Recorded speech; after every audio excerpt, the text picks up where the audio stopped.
Jesucristo, la noche antes de ser entregado a su pasión, nos dicen los evangelios, estando a la mesa con sus discípulos, tomó el pan, pronunció la acción de gracias y les dijo: tomen, esto es mi cuerpo, y dijo algo que ha quedado en la memoria de la iglesia: hagan esto en conmemoración mía. Al Jesús decirles hagan esto en conmemoración mía, estaba inaugurando el sacramento del orden sacerdotal. Estaba pidiendo que lo que Él hizo esa noche, sus discípulos lo perpetuaran eternamente, lo hicieran un memorial, es decir, actualizaran en cada misa lo que Él había hecho en la última cena, pero también lo que Él iba a hacer el día siguiente, el Viernes Santo, en su pasión. De esa manera es como nace el sacramento del orden sacerdotal. El orden sacerdotal es para la Iglesia la vida, porque gracias a la institución de este sacramento podemos nosotros tener presente a Cristo en su cuerpo y en su sangre a través de las especies del pan y del vino. Gracias a este sacramento se nos pueden perdonar los pecados. Por eso no podemos decir que no existiría la Iglesia sin la Eucaristía, pero no existiría la Eucaristía sin el sacramento del orden, es decir, sin la presencia de los sacerdotes.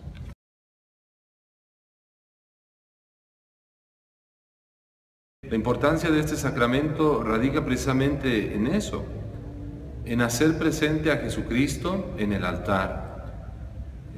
Por ahí una de las plegarias eucarísticas, propiamente la del orden sacerdotal, dice que el Señor Jesús escogió a alguno de entre los hermanos para hacerlo ministro suyo, para que actualizara el sacrificio en su nombre, para que predicara la palabra, para que lo alimentara a ese pueblo con sus sacramentos.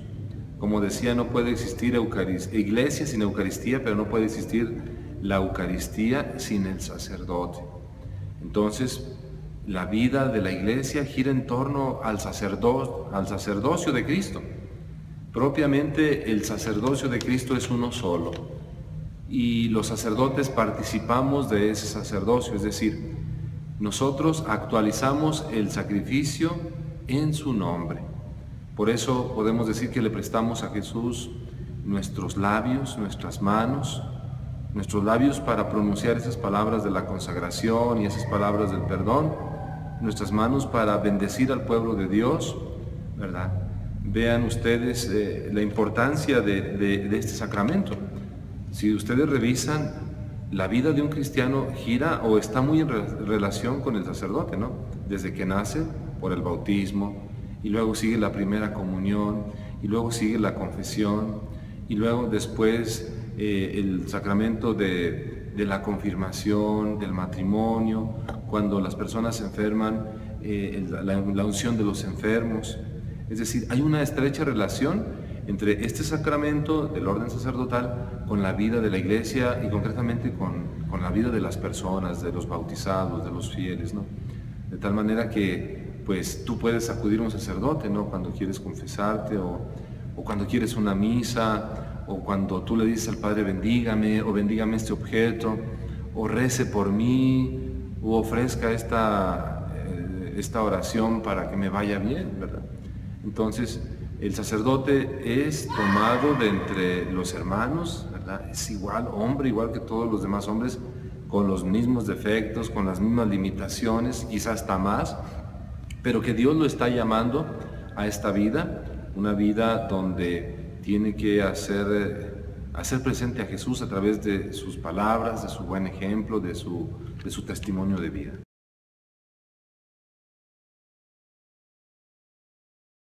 Yo creo que siempre nos han preguntado a nosotros: oiga, ¿cómo le nació a usted la vocación o cómo llegó usted a ser padrecito, ¿no? Es una vocación. Cuando decimos que es una vocación, es una llamada que Dios te hace, así como existe la vocación al matrimonio, donde Dios llama a un hombre y una mujer a formar una familia, ¿no? A formar una familia cristiana, una iglesia doméstica. Así también Dios pone en el corazón de los jóvenes, ¿verdad? Esta chispa, este llamado, ¿verdad? que no podemos explicar con palabras, pero que quien es llamado a la vocación del sacerdocio siente algo en su corazón y podemos decir que es esa como necesidad o esa invitación a servir a las demás personas, ¿no? El sacerdocio es una vida de servicio en favor de los demás, ¿verdad? Y en favor de la misma iglesia. Entonces, ahí nace la vocación, ¿verdad? Entonces, hay que irla cultivando, ¿verdad? Para eso, pues, están los seminarios donde aquí el chico que se siente llamado entra a la vida de formación. Si hablamos después de la preparatoria, como fue mi caso, yo estudio la preparatoria y luego después entro al curso introductorio y luego después se hacen 3 años de filosofía, ¿verdad? Y luego 1 año de discernimiento, donde el candidato o el seminarista sale a su casa, se integra nuevamente con su familia, se pone a trabajar, pues para que su decisión, su opción sea más firme, ¿no? Más radical, más convencida.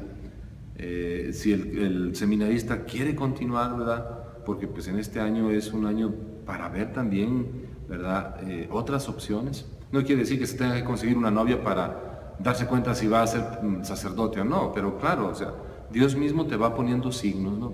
En el seminario, bueno, pues es formación. Después de este año intermedio, siguen 4 años de teología y luego después ya sigue el servicio diaconal. ¿Cuánto llevamos? 4 y 3, 7, 8, introductorio 9, el servicio diaconal 10 años más o menos, ¿no? Es una carrera muy larga, ¿verdad? Muy larga, pero podemos decir que la finalidad es que el sacerdote, cuando salga del seminario, realmente pueda comprender la situación de las personas, orientarlas, ¿verdad? Conocer la parte humana de la gente y ser cercano, ser una persona que salga a buscar a los que necesitan a Dios, podemos decir de esa manera, ¿no? Y en general, en el seminario, pues, es una vida ciertamente de mucho orden y de mucha disciplina, ¿no?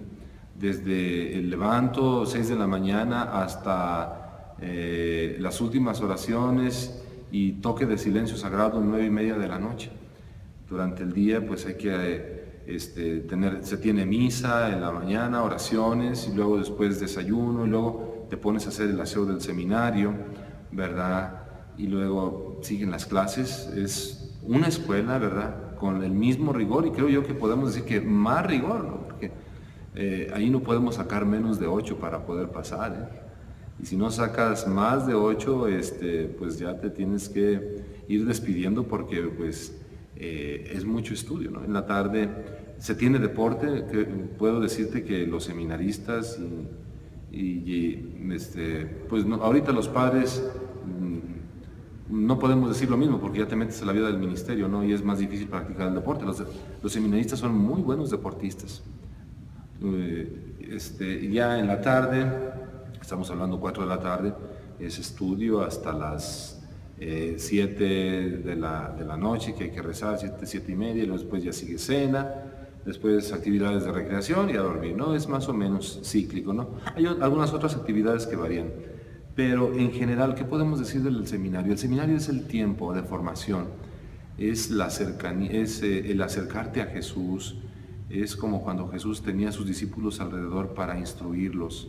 En el seminario te instruyes, no solamente aprendes cosas, haces oración, ¿verdad? Pero en general es discernimiento. ¿Qué quiere decir esto? Pues es realmente descubrir la voluntad de Dios si tú o el seminarista es para ser sacerdote.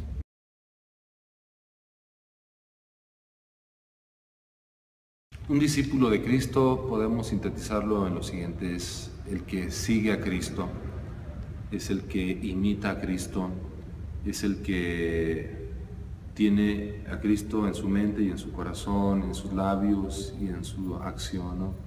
Un discípulo de Cristo es el que hace presente a Jesús en donde quiera que esté, sea en el trabajo, sea en la escuela, sea en la casa, en todas partes, ¿no? Un discípulo de Cristo es aquel que vive de Jesús, como decía San Pablo: ya no vivo yo, es Cristo el que vive en mí.